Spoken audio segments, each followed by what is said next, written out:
Greetings to all. Thank you for joining us today. Thank you to the youth for giving me this opportunity to speak to you. Our first topic of the day is what is listening?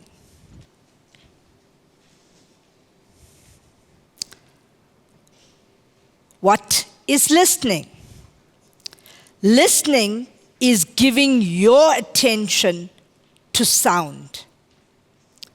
Sounds simple. The ability to receive and interpret messages. But it is not as easy as that sounds. Why? Because when there is communication between two people, we do listening to respond to a person, not to understand that person. I'm sure you do that with your own friends.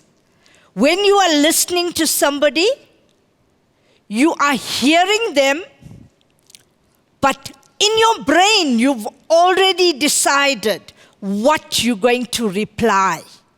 And that's what we do very often. But if we pause to listen with the intention of understanding what the message is that is being conveyed, you would find that your level of understanding will increase.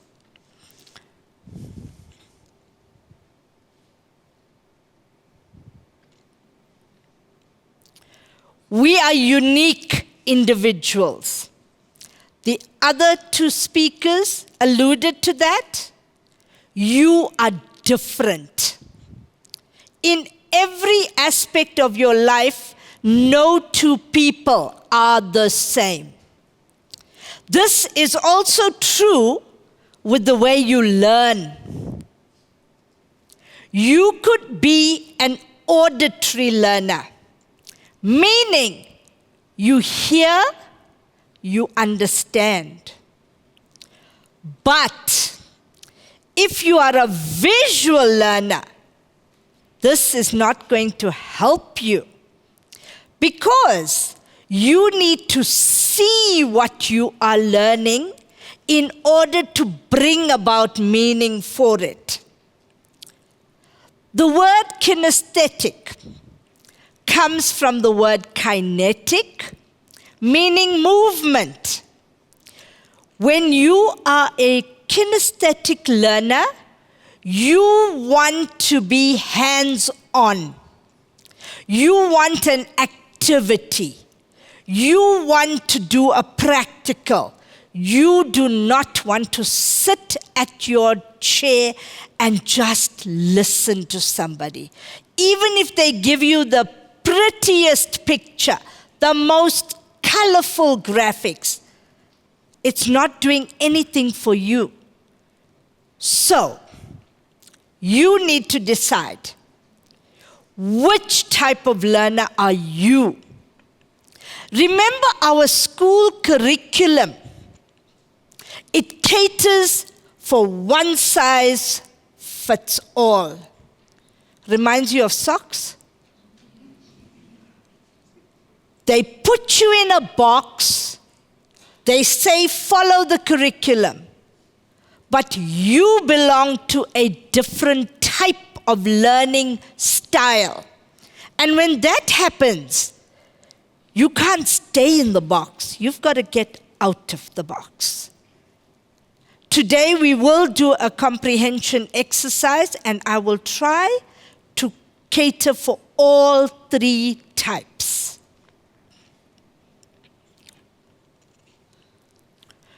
Concentration. It's a word that was used often with the word focus. Focusing your attention. They're such simple words, but they are not easy to do. Are we correct in saying that? Not easy at all. What you need to do is to focus on one task at a time. You may have a checklist of 10 things. You cannot do all 10 things at one time. You need to prioritize. That happens when you are studying. That happens when you are in the classroom. That even happens in your social life. Some of you would like to be social. Some of you would like to be quiet. If you put both people into the room, you're going to have to create a balance. Set manageable goals. You cannot set a goal for yourself and say, I am going to give this my full focus, my full concentration. If it's something that's not achievable today, you're going to start getting frustrated. You need to break down a task into manageable steps. When you do that, you are able to complete them one step at a time. Be organized. Be honest, how many of you are organized? Fantastic, we got one here, lovely. One. Guys, we have to. Those little steps I was talking about, you need to do that when you are planning as well. You cannot plan 7 subjects and say, oh, I'm doing them all today. You are going to be one very, very sad individual. You need to break up your subjects into different days, different times, and the concentration that goes with them is what is important. Will you sit and do a 1-hour piece of work and learn nothing from it? Do you want to do that? Yes or no? No. What you will do is take 15 minutes, pick part of the task, and say to yourself, I am going to achieve this now. You've set a goal, you've worked on it, you concentrated, you understood, you gained some knowledge. How to improve your concentration? You need to set daily routines. You as a student, you need to get up early. Now, early for me would be different to early for you. Because some of you get up late. That is a habit that needs to change. When you know that you need to focus your attention on tasks or studying or getting a piece of work completed, you need to set the goals. Food, sleep, sounds simple, doesn't it? But if you are not eating properly, if you are not sleeping enough, that brain of yours is not ready for any work. You need to prepare your body before you say, right, brain, let us concentrate on the work at hand. Complete your homework. How many of you meet your targets? Show of hands, please. How many of you meet your targets? Come, we should see a higher number. So after this workshop, you're going to sit and brainstorm ways in which to sort yourself out. Okay? Lovely. Environment, setting schedules. If you are going to study, do not do it on your bed. Your bed tells your brain, let's relax. Don't go and sit in the lounge on a beautiful, comfortable sofa, because the message that your brain got was, let's chill. So, be comfortable, but be ready, and be ready to concentrate on what you are doing. Attention span. I've heard lots of people say, including Pastor Thamo, some people like a quick fix. Why? Because they want to get the thing done in 15 minutes, and then they want to relax. Now you need to train your brain.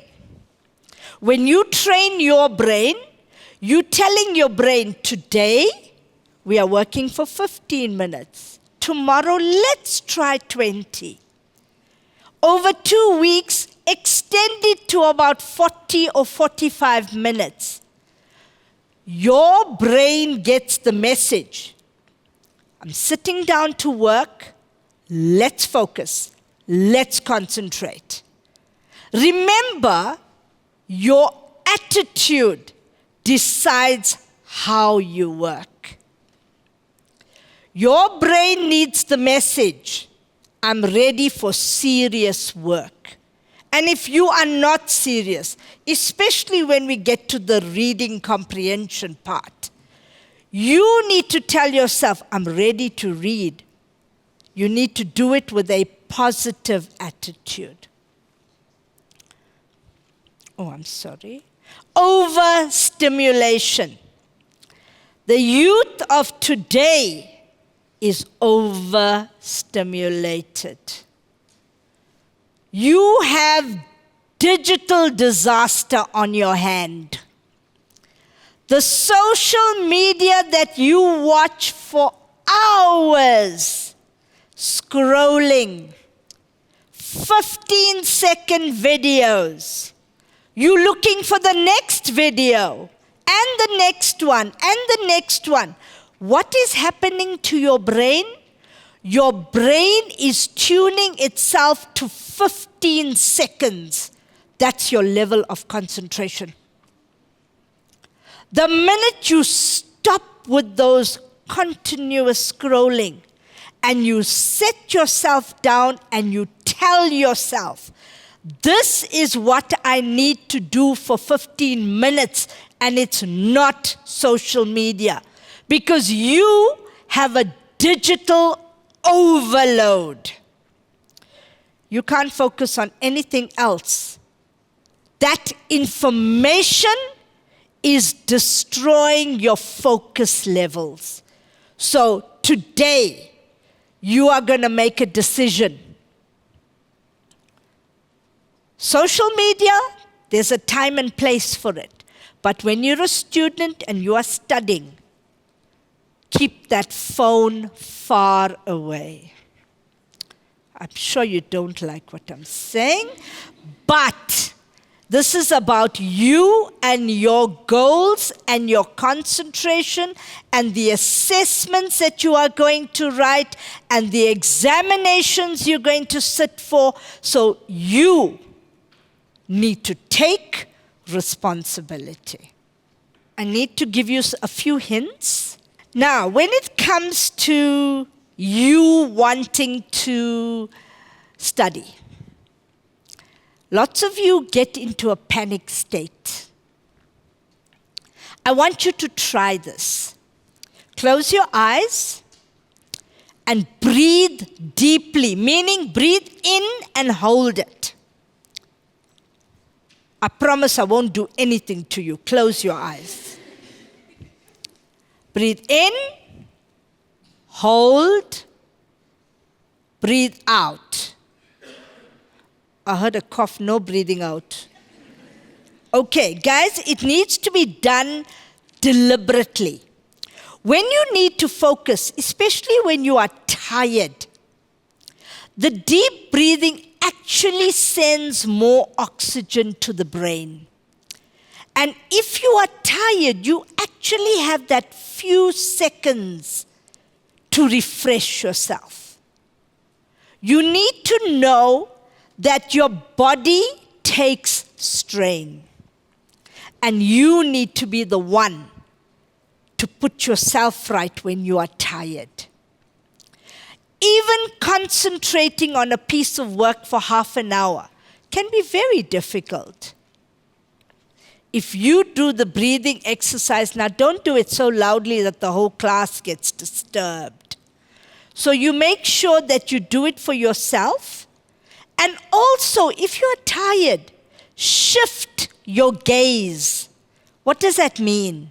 If you are focusing on your computer and you're there for an hour, you are going to have very tired eyes. Take your eyes, shift it to another point. If you're in a classroom, look out the window. Don't look at your friends, you'll start talking. So when you shift your gaze, you give your brain that slight boost to rewire, to re-level, to put you in a better space. And that is what you need. You need to be in a better space. Using a gadget. Now we're not going go-go gadget.